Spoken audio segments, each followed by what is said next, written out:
Olá pessoal do CNA Jovem, eu sou o Cristiano Miller, consultor e alpinista profissional, e hoje estou aqui para conversar com você sobre um tema bastante importante.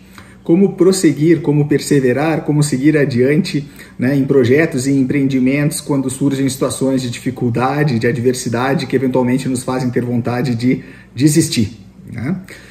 Para poder falar sobre esse tema, eu vou compartilhar com vocês a partir de agora uma série de episódios, situações que ocorreram durante a execução do meu projeto No Topo do Mundo, no qual eu me tornei o 16º brasileiro a escalar o Monte Everest, a montanha mais alta do planeta. Bom, durante a execução do projeto No Topo do Mundo, de fato ocorreram inúmeras dificuldades, inúmeras adversidades que me fizeram, por vezes, pensar em desistir do projeto. Logo na fase de planejamento, por exemplo, antes mesmo de iniciar a execução do projeto, quando eu estava fazendo toda a parte de orçamento, de planejamento dos custos, eu havia realizado um orçamento em moeda estrangeira, basicamente em dólar, porque todas as expedições de alta montanha elas são realizadas fora do país. E para vocês terem uma ideia, na ocasião eu considerei a cotação do dólar valia algo em torno de R$3 aproximadamente, naquela ocasião, lá por volta de 2014. E eu considerei, como bom administrador, como bom gerente de projetos, uma margem de contingência de 10% no meu orçamento, imaginando que o dólar jamais bateria patamares de 13,30 quando eu fosse efetivamente iniciar o meu projeto alguns meses depois. O que aconteceu na ocasião? De fato, o dólar disparou, ele chegou naquela época a uma cotação no câmbio comercial a 4,20 aproximadamente, que foi a maior cotação desde o início do Plano Real até aquele momento, que me fez pensar na possibilidade de desistir, de simplesmente cancelar o projeto, basicamente pelo fato de que não iria ter recursos suficientes para executá-lo. Mas depois de pensar sobre o que eu poderia fazer para realmente realizar o sonho de escalar o Everest, que alternativas eu teria, eu cheguei à conclusão de que a única solução para poder efetivamente me dispor a entregar o projeto que eu havia planejado era de usar a criatividade, que eu considero talvez a característica, o skill mais importante, seja em um empreendedor, em um gestor, em um chefe de família, realmente ter soluções fora da caixa e ter ideias disruptivas, como nós dizemos, para poder trazer, no caso, o meu projeto de volta para o orçamento. Eu posso também passar aqui boa parte do tempo falando para vocês sobre quais foram as soluções, mas só para citar as principais, por exemplo, na parte de negociação com os fornecedores, com as agências que iriam me levar nas expedições, eu negociei ali pagamentos antecipados em troca de descontos e pude reduzir significativamente o custo das expedições por causa disso. Também na parte de passagens aéreas, utilizando milhas, pontos de cartão de crédito, pude economizar significativamente aí alguns custos que me ajudaram a trazer o projeto de volta para o orçamento. Na parte de equipamentos, fui descobrir quem eram os outros brasileiros que haviam escalado o Everest e pude comprar, por exemplo, um macacão de escalada, que é um item extremamente caro. Comprei de uma pessoa que já não escalava mais alta montanha pela metade do preço que eu pagaria um novo. Então, realmente com soluções como essa, eu consegui aí trazer o meu projeto de volta para o orçamento. Sem falar da parte financeira, a gente vai também para a parte das expedições propriamente ditas, para a parte do montanhismo. Acreditem ou não, de 4 expedições preparatórias que eu realizei durante o projeto No Topo do Mundo, em 2 delas eu não consegui chegar ao topo das montanhas. Às vezes por razões alheias ao meu controle, como clima e outras que realmente em montanhismo nós estamos sujeitos, mas em muitas sim por falhas minhas, por realmente ter cometido alguns erros que acabaram comprometendo o resultado final daquelas etapas do projeto. E aí outro fator, pessoal, que me ajudou muito a perseverar em momentos de dificuldade, realmente a prosseguir, foi saber identificar quais foram esses erros, registrar o que nós chamamos de lições aprendidas e utilizar essas lições aprendidas para poder fazer melhor nas etapas seguintes do projeto. Ou seja, erros acontecem, eu não conheço nenhum projeto que tenha realmente sido executado 100% conforme planejado, mas cabe a nós justamente identificar quais foram esses erros, quais foram esses desvios e utilizar isso para poder fazer melhor nas próximas etapas. Isso, de certa forma, acaba nos motivando, acaba nos animando realmente a seguir adiante e a perseverar mesmo em momentos de dificuldade. Além da questão das expedições preparatórias, eu posso falar para vocês também de uma outra situação que eu tive durante a expedição do Everest propriamente dita, né? Para quem não sabe, a expedição do Everest leva algo em torno de 74 dias, né? E então é algo que só o fato de pensar que nós passaríamos 2 meses e meio em situações extremas, enfrentando temperaturas de menos 50 graus, realmente, né, com condições ali de alimentação, higiene, que não são as que nós estamos acostumados a ter no conforto dos nossos lares, digamos assim, só isso já faz a pessoa eventualmente desanimar, e realmente a possibilidade da pessoa vir a desistir em situações como essa, ela é muito grande, né? Mas aqui uma dica que eu acho que funcionou muito para mim e funciona para qualquer empreendimento, para qualquer projeto, é dividir o objetivo maior em metas intermediárias, né? Ou seja, por exemplo, quando eu decidi que iria escalar o Everest, a partir do momento em que eu iniciei a expedição, né, óbvio que o objetivo final era chegar ao topo da montanha mais alta do planeta, mas a minha primeira meta, né, meu primeiro objetivo intermediário era, por exemplo, chegar até o acampamento base da montanha, uma caminhada de 11 dias desde Lukla, né, que nós iniciamos o trekking, que a gente chama, até o acampamento base do Everest, era chegar justamente na base da montanha saudável, né? É muito comum pessoas às vezes contraírem doenças, seja uma infecção estomacal pelas condições de higiene que não são adequadas, seja, por exemplo, uma gripe, uma tosse, né? Uma doença de questão pulmonar por conta realmente das condições extremas. Então, o meu primeiro objetivo, o meu primeiro foco era chegar até o acampamento base saudável. Depois de 11 dias, né, eu consegui realizar esse objetivo. E aí, obviamente, comemorei esse objetivo. É importante a gente celebrar, né, as conquistas parciais, seja individualmente, seja com quem nos ajudou nesse processo. Também é importante a gente aproveitar essas etapas intermediárias para avaliar aquilo que não foi tão bem conforme nós havíamos planejado e corrigir desvios para que nós possamos ter uma performance melhor nas etapas seguintes.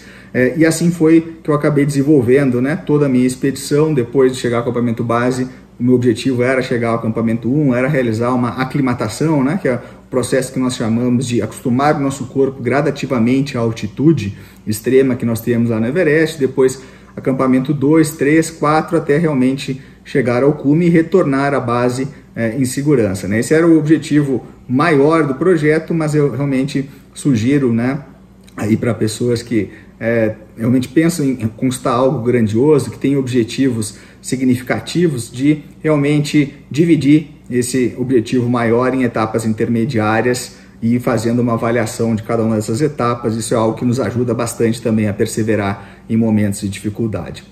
E outra situação que ocorreu durante a minha expedição ao Everest, quem assistiu a palestra No Topo do Mundo Conquistando o Seu Everest, sabe bem, né, de um episódio que ocorreu relacionado a uma queda, a um acidente que eu tive, né, quando estava aproximadamente 7.500 metros de altitude. E essa queda por pouco acabou não realmente fazendo com que eu perdesse a vida. Foi uma queda bastante grave, por um erro, por uma negligência minha, né? E aí teve um episódio relacionado a um boné, né? Talvez vocês estejam perguntando, puxa, Cristiano, o que tem a ver um boné com realmente uma escalada como a do Everest, né? Não consigo imaginar aí que um boné faça parte da vestimenta, dos equipamentos que utilizam um alpinista em uma expedição como essa. De fato, essa situação do boné, ela tem a ver, né, também com uma situação relacionada à liderança e à automotivação, né? O que aconteceu? Quando eu estava ainda no acampamento base, né, me preparando para iniciar o que nós chamamos de ataque ao cume do Everest, né? O nosso grupo ele era formado por 8 alpinistas, e com a mesma agência, né, com a nossa mesma agência chamada International Mountain Guides, uma agência americana, haviam outros 4 grupos de 8 alpinistas, de forma que nós éramos 40 pessoas escalando, todas elas comandadas por um único líder, né, da expedição, que ficava no acampamento base, o Greg. E aí, quando eu estava ainda no acampamento base, me preparando para o ataque ao cume, eu pensei comigo, puxa vida, o que eu posso fazer, né, para que, caso eu venha passar por uma situação de dificuldade, caso eu venha realmente a pensar em desistir em alguma etapa, o Greg ele me deu algum apoio, né, no sentido de que, puxa, o Cristiano merece uma segunda chance, o Cristiano não é somente um dos 40, digamos assim, não no sentido de me dar qualquer privilégio, mas no sentido realmente de me prestar ali um suporte que um líder deve prestar a um liderado que se encontra em dificuldades, né? E aí eu tive a ideia, né, todos os Sherpas, todos os membros da expedição, com exceção de nós, clientes, escaladores, eles utilizavam um boné da agência, que eu achei bonito, achei legal, achei interessante o boné, e eu tive uma ideia de propor ao Greg então um trato, né? Quando nós estávamos ainda no acampamento base, eu disse a ele: Greg, se eu chegar ao cume do Everest e somente se eu chegar ao topo, né, tu vais me vender um boné desses que vocês têm. E aí o Greg olhou para mim: poxa, tu queres o boné? Nós temos umas jaquetas bonitas da IMG, da International Mountain Guides, né? Realmente não entendi o motivo pelo qual tu queres o boné. Eu disse: não, eu quero o boné. Temos um trato ou não temos um trato? E naquele momento nós selamos um acordo realmente, né? E quando eu sofri essa queda, realmente lá no acampamento 3, entre o acampamento 3 e o acampamento 4, eu tive muitas dificuldades para conseguir até chegar ao acampamento 4, que é o último acampamento, antes da gente iniciar a empreitada aí de 15 horas entre chegar ao topo da montanha e voltar. Eu estava muito debilitado, tanto fisicamente quanto emocionalmente, né? Depois de um ano de preparação, realmente ali naquela ocasião 60 dias de expedição, eu ter cometido um erro tolo que por pouco não custou a minha vida. Isso foi algo que me deixou bastante desmotivado, bastante chateado comigo mesmo, e por conta disso eu tinha muitas dúvidas se eu conseguiria enfrentar essa empreitada de 15 horas, né? Entre chegar ao cume e retornar até o acampamento 4. Então eu peguei naquela ocasião o rádio, né? Chamei o acampamento base e conversei com o Greg, dizendo a ele: Greg, eu vou tentar, mas realmente se eu ver que eu não vou ter condições de chegar até o topo e retornar até o acampamento 4 em segurança, eu vou desistir, né? Foi outro momento em que eu realmente questionei muito as minhas possibilidades e pensei na possibilidade de desistir. E o Greg, né, como líder da expedição, tinha todo o direito de, por exemplo, me dar uma bronca, né, me dar um sermão pelo erro tolo que eu havia cometido. Ele disse: Cristiano, de fato foi um erro grave, menos mal que não aconteceu nada demais contigo, né, que tu conseguiste chegar até o acampamento 4, estás aí, tinha um pequeno machucado no olho, mas não era realmente nada tão sério. Agora, trata de descansar, de realmente aproveitar essas horas que tu tens antes de iniciar essa empreitada até o cume, porque eu não sei se tu te lembras, né, eu tenho um boné aqui no acampamento base esperando por ti, e eu não quero entregar esse boné para nenhuma outra pessoa. E pessoal, eu posso dizer para vocês que talvez aquele tenha sido o momento em que eu mais me emocionei de toda a expedição, né? Aquilo me deu uma força, realmente uma inspiração muito grande para conseguir enfrentar toda essa empreitada. E depois de 11 horas, né, que é o que se leva para chegar ao cume, 15 horas, porque são 11 horas para chegar no topo e 4 horas para retornar até o acampamento 4. A descida ela é significativamente mais rápida. Então, depois de chegar lá no cume, né, realmente bastante emocionado, eu peguei o rádio das mãos do Sherpa, chamei o acampamento base, dizendo: aqui é o Cristiano, diretamente do topo do mundo, podem separar esse boné que eu estou descendo aí para buscar, né? E aqui foi um momento de grande emoção. E a reflexão que eu gostaria de propor a você sobre esse episódio do boné, pessoal, ela passa por dois aspectos, né? O primeiro, ele é gritante, ele salta aos olhos, que é a questão da liderança, né? A importância que o líder teve no sucesso do meu projeto quando eu estava realmente passando por momentos de dificuldade, quando eu realmente pensava em desistir, né? Mas o segundo, né, e esse segundo tópico foi levantado aí por um amigo, por um terapeuta transpessoal, ele falou o seguinte: Cristiano, mas se for parar para pensar, foste tu que inventaste essa aposta, esse trato, esse acordo do boné, né? Foste tu que criaste um processo de motivação interno que te fez seguir adiante nesse momento de dificuldade. E de fato eu tenho que levar também esse ponto de vista em conta, né, pessoal, na minha análise. Qual é a análise que eu faço, Cristiano, né, sobre toda essa situação? Acho que a receita perfeita, né, para o sucesso de um projeto, de um empreendimento, ela está justamente em ter pessoas que são capazes de se mover, de seguir adiante, mesmo em situações de dificuldade, né? Esse terapeuta, ele costuma dizer que no fundo, na prática, ninguém motiva ninguém, né? Realmente motivação é algo que nós temos dentro de nós, que nós carregamos internamente, que nos faz seguir adiante nesses momentos de dificuldade. Por outro lado, eu tenho que reconhecer que naquele momento que eu estava no acampamento 4, realmente bastante debilitado, né? Eu não me lembrava sequer que havia um boné esperando por mim lá na base. Então teve sim a influência do líder, o papel do líder, e a receita, como eu comentava, perfeita para mim, para se ter sucesso, né, no empreendimento, é justamente ter pessoas que são capazes de ter algo dentro de si que as move, né, que as faz prosseguir em momentos de crise, mas ter também líderes capacitados de inspirar essas pessoas, né, a acessarem esses mecanismos internos quando elas eventualmente sofrerem essas situações de adversidade, né? E a mensagem final que eu gostaria de deixar a vocês é justamente essa, pessoal, né? Se vocês têm um sonho, né, por mais impossível que ele possa parecer, o primeiro passo é transformar esse sonho em um projeto, em uma meta, né, em um objetivo palpável, digamos assim. Depois, invista um tempo em planejamento. Eu costumo dizer que tempo consumido com planejamento não é tempo gasto, não é tempo desperdiçado. Então, realmente invista um tempo em planejar o projeto de vocês, o empreendimento de vocês. Depois, cerquem-se de pessoas qualificadas, né, e orientadas, alinhadas para o mesmo objetivo. Ninguém conquista nada grandioso sozinho, né?